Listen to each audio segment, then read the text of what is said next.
Hello everyone, my name is Banana Shrimp and welcome to a video where I'm going to show you guys exactly how to make a Froglight farm in the new Wild Update 1.19, and it's super simple, super easy, so let's get into it.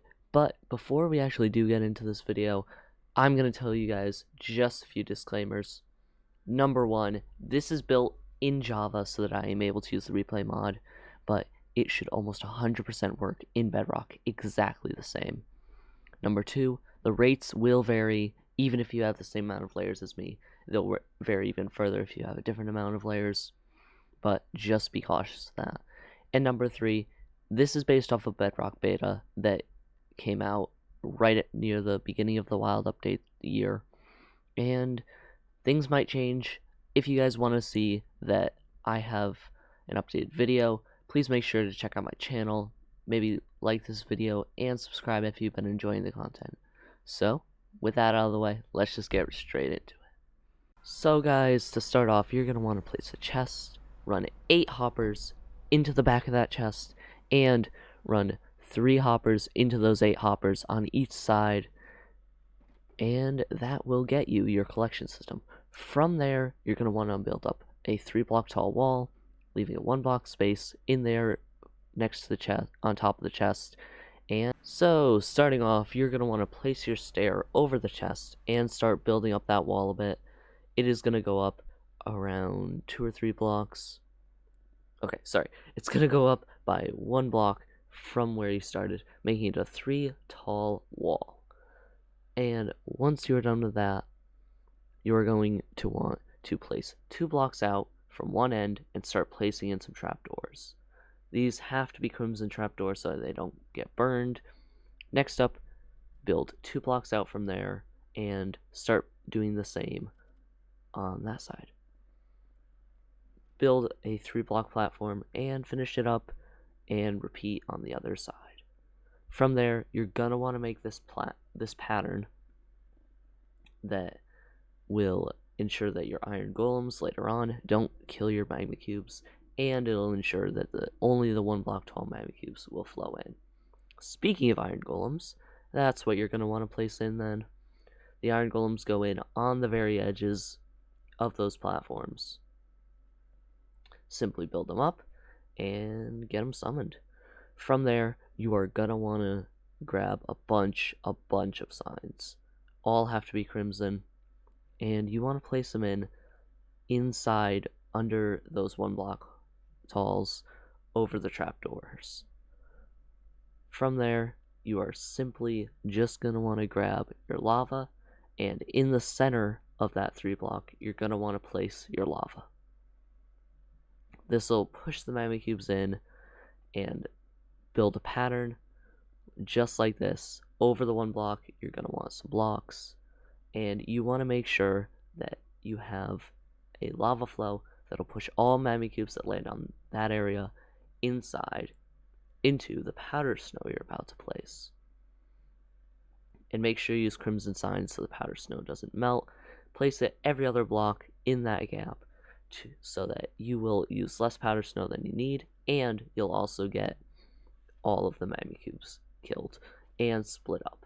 From there, place lava that flows in to that center sign on those gaps, and that'll push all the magma cubes into the powder snow. Build up 4 blocks and make a wall. In the center block, you're going to want to put an iron golem that cannot escape with iron, and use iron bars for that so that the magma cubes are able to see it. They'll aggro onto the iron golem and they'll go right at him and get caught in our little magma cube splitter. From there, once you have the iron golem in, part 2 is officially done. So guys, starting off, you're going to want to build a circle with a 15-block radius starting at the iron golem's block. From there, you simply have to just fill it all in, and once you fill it in, you will be good to move on to your second layer, or your third, or your fourth, fifth. It can go up so many layers, it's kind of crazy. But once you have finished filling in your layer, you're going to want to go to the iron golem, go 2 blocks above his head and build the same exact thing. That's how you build your next layers, 2 blocks above the iron golem's head. And once you built your other iron golem, you are set to move on. And once you finished all your layers, I'll show you exactly what you need to do. And guys, once you're up to this point, just place some scaffolding to get onto these iron bars, and check your Y level.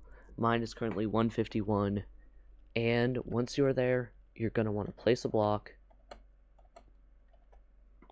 and the amount of scaffolding you need is 256 minus the Y level you are at. For me, that comes out to be 104.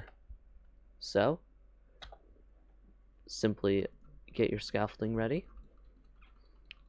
The easiest way for me is just going to be to get 50s.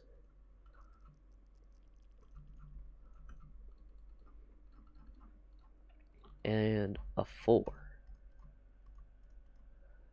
And just start not like that. Oh great.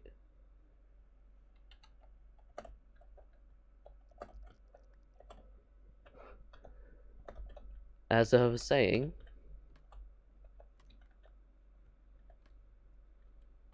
just start. Okay, I'm bad with scaffolding, but as I was saying, just build up with scaffolding. It's much easier if you know how to use it.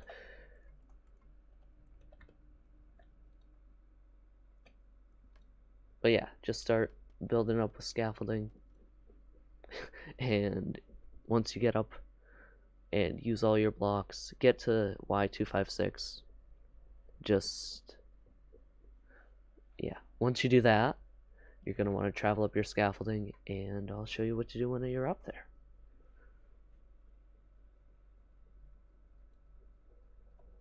Okay, so actually 255, because I forgot the build height limit.